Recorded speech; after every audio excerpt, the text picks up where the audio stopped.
Have you guys ever wondered how to make kombucha? So I don't know if you've heard a lot about kombucha or not. You can buy it at your local store. It's really expensive. I want to say it's like $2 or $3 for a bottle. I can make like a whole gallon, half gallon, whatever I want to make. And it's really going to cost me my tea bags.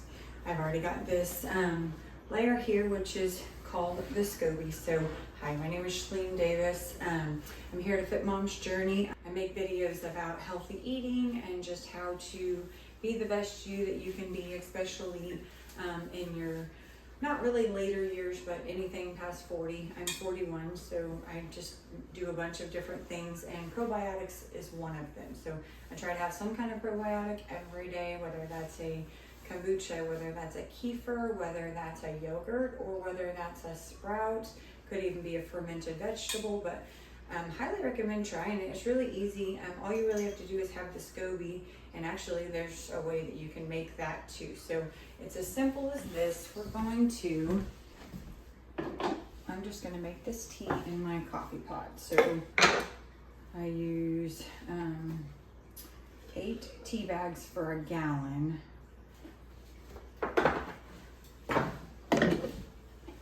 What I do, I just fill this up to the 8. Pour that in, and basically you're just making a really concentrated tea mixture. We're gonna get that going. So while that tea is brewing, I'm gonna get out some of my glass jars.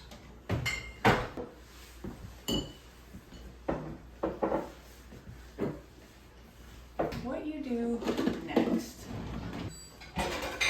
get out a clean plate, and you're just gonna go in with a clean hand. You're gonna take your SCOBYs out. So mine has been fermenting for a little while. That's okay. If that means it's made a couple of SCOBYs, then that's okay. We're going to go with it. It might be a little more tangy. Okay, so what I do is I have these pop top bottles. You can get them on Amazon. I can link something similar. This was just a lemonade, 0 calorie.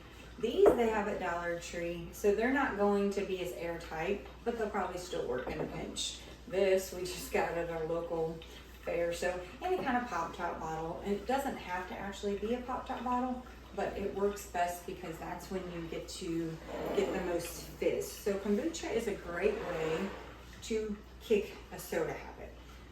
So what we're going to attempt to do here,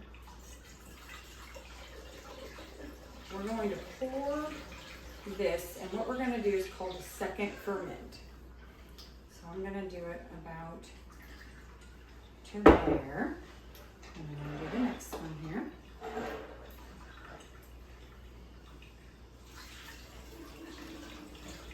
And this is the fun part, guys, about kombucha, because you can flavor this however you want. You can put some fruit juice in it. I'm actually going to put a couple of these. I'm going to do apples and cinnamon because, you know, it's fall and we have to embrace the apples and the cinnamon. And it's almost going to taste like an apple cider once that's over with.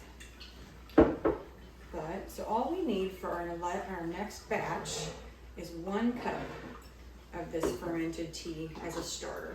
So we're just going to keep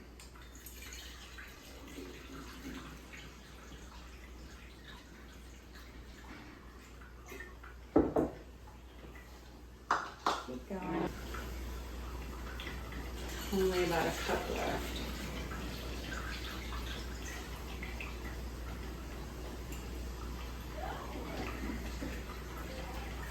Okay, we're going to go with that. I'm sure that's more than a cup.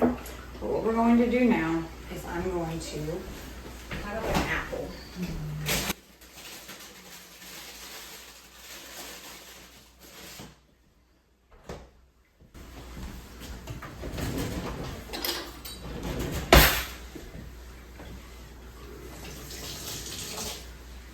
Wash my apple. I'm going to set my SCOBYs to the side here. We'll come back to them. Just going to make some really thin slices. So you know what? I'm going to do some cinnamon first. So I'm going to put cinnamon in each one of these that I put apples in. Okay. We're just going to do some thin slices. You want it to be easy to fish out. Don't need a lot of fruit. It doesn't take a lot. But what it does is this kombucha, the second ferment, it feeds off of the sugar in your fruit. So we're just gonna put that onto about 3, 4, 5. Now, this next part, you want to give your kombucha something to feed off of. So the SCOBY and your fermented tea feed off of sugar. So what we're gonna do is we're gonna add about a teaspoon for the smaller bottles and a tablespoon for the bigger bottles. So we're gonna go ahead and do the second ferment of these. Like I said, I'm gonna do all apple cinnamon because it's fall and I love that. Those flavors are really good. A little bit of cinnamon in each one. A little bit of sugar in each one. Yes, I'm sugar free, but the tea really needs the sugar in order to feed that bacteria in there. So don't be afraid of that. It actually will eat the sugar, so it won't cause problems with your blood sugar. All right, so now we're just gonna take these apple pieces here. It's a little too thick here. You can do so many different flavorings, guys, and actually one of my favorites is just orange peel. It's actually so delicious. This makes it really, really, really good. So if you can see, I've got some fruit flies already flying around here. That's a bad part about kombucha. It's basically like making a vinegar, but you just don't take it as far. And so we definitely have to fight some fruit flies, but that's what that cheesecloth is for. So I'm gonna finish doing these. Okay, if you know anything about ferments, it's actually really good to keep your containers in another container because it's going to bubble over. And you don't want to clean that sticky tea out of your cabinets. So this is just going to go in my cabinet. So what's going to happen is I'm going to burp it every 12 hours. You want to do this for about 48 hours. If you were to not do this process, you do run the risk of your jars breaking. And then you'll have a sticky tea mess on your hands and you don't want that. So after the 48 hours, you're going to strain the fruit off. You don't have to, but I recommend it. It's kind of not the best texture. So strain your fruit off, put it into a mason jar, or you can leave it in the pop-top bottles. So okay, guys, our tea is done brewing, but this is so hot right now. If I was to put this in here right now, it would kill all the good bacteria, and that's definitely not what you want to do. A couple different things you can do here. You can add ice. We're gonna add water, and we're gonna fill it all the way up to here. But we still have to put our SCOBY in there, so.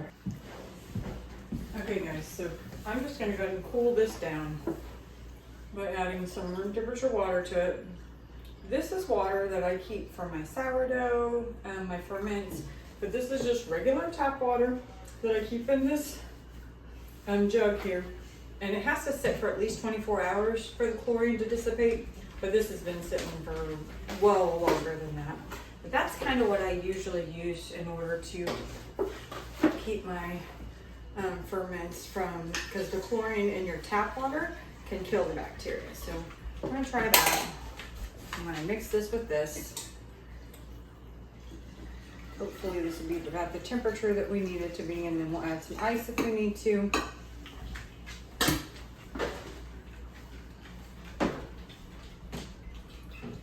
Yes, that's not too bad. So we're gonna finish.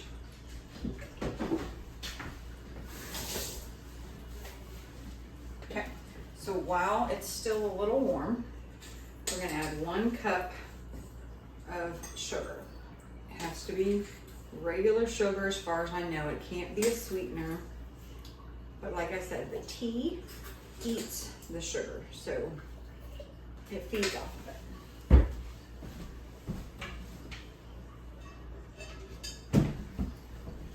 Get my little thing here and stir this. Let this dissolve a little bit.